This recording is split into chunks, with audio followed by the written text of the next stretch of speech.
Rehab Badawi, bonjour. Bonjour. Vous êtes ambassadeur d'Égypte en poste à Paris et auprès de l'UNESCO, ancien porte-parole de la présidence, et vous avez été bien sûr au cœur de la préparation du prochain voyage officiel du président Macron en Égypte, fin janvier. Quels sont les grands enjeux de cette visite ? Cette visite serait vraiment la réflexion de l'excellence des relations franco-égyptiennes. Vous savez que depuis 2014, on a des relations extrêmement denses, extrêmement diversifiées. La France est présente en ce qui concerne l'économie égyptienne, des investissements français qui sont là, qui sont appréciés.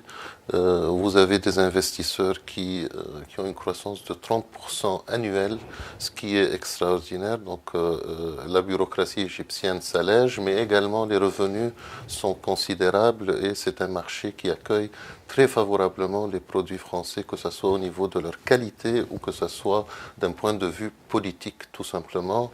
La France a une image magnifique en Égypte, la France du métro du Caire dans une ville de 22 millions d'habitants, mais aussi la France du discours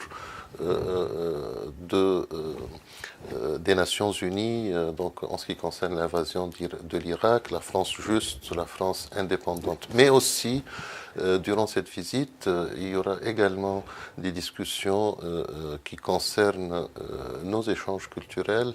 Vous savez que l'Égypte apprécie énormément la contribution française dans ce domaine, une contribution millénaire, comme vous le savez.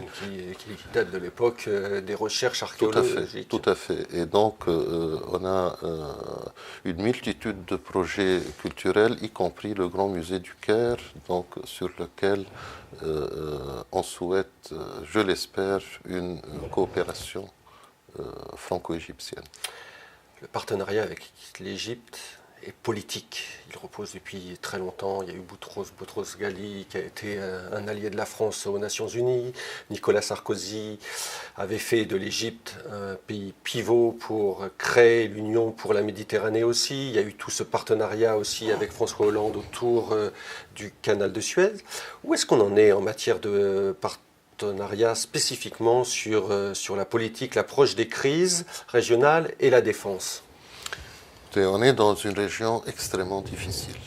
Donc, on est voisin à la Libye, avec 1200 km de frontières.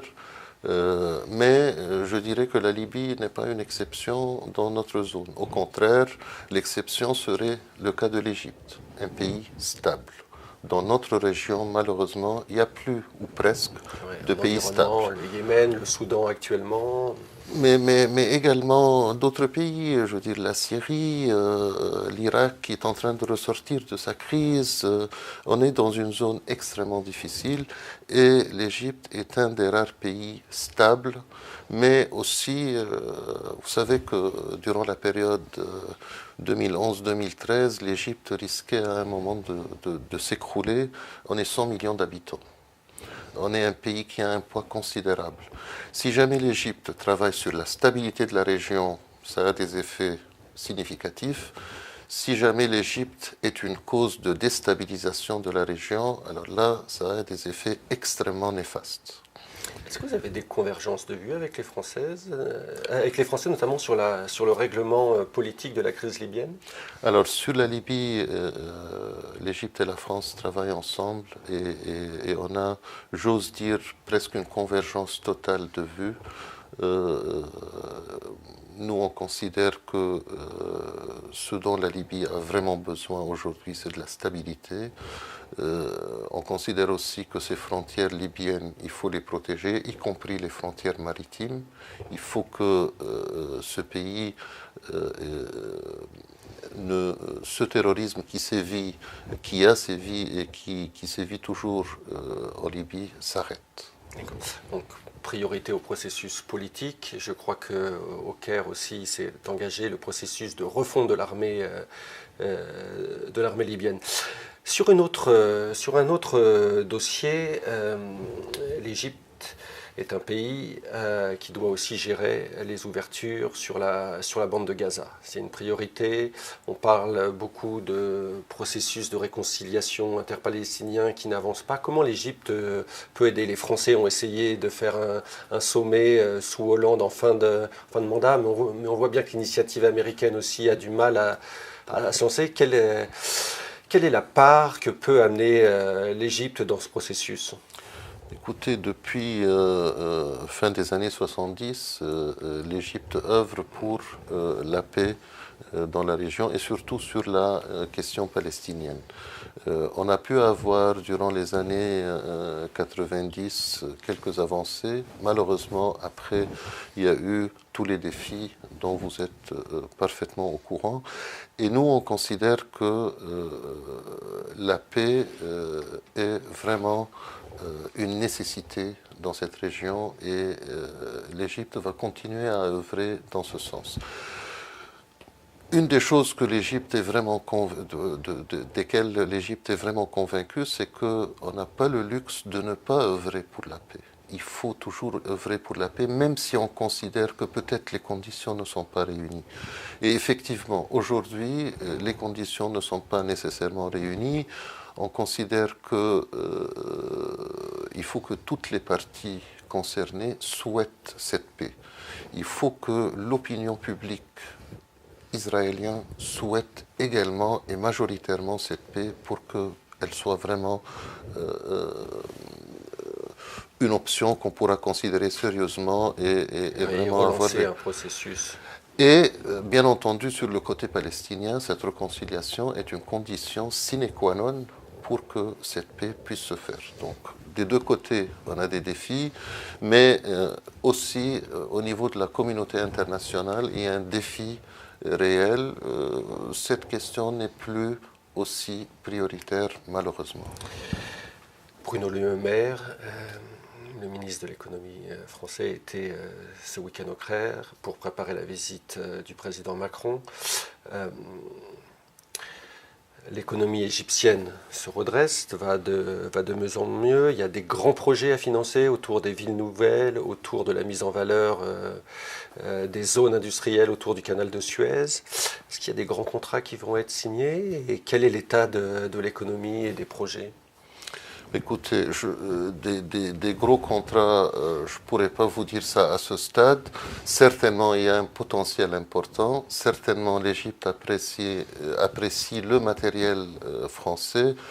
Tout à l'heure, je vous parlais du métro du Caire. Bon, le matériel roulant et toute cette expertise française, la France a eu une contribution majeure là-dedans. On a un contrat potentiel avec la RATP DEV. Donc, et les autorités égyptiennes du métro du Caire. Moi, je vous dirais que les deux côtés réalisent que cette coopération économique, elle est vraiment exemplaire. Les deux côtés considèrent qu'il y a un potentiel réel à développer et on va œuvrer ensemble pour que ça soit le cas. Au niveau agricole, agroalimentaire, est-ce qu'il y a des projets aussi? Alors, il y a des projets, effectivement.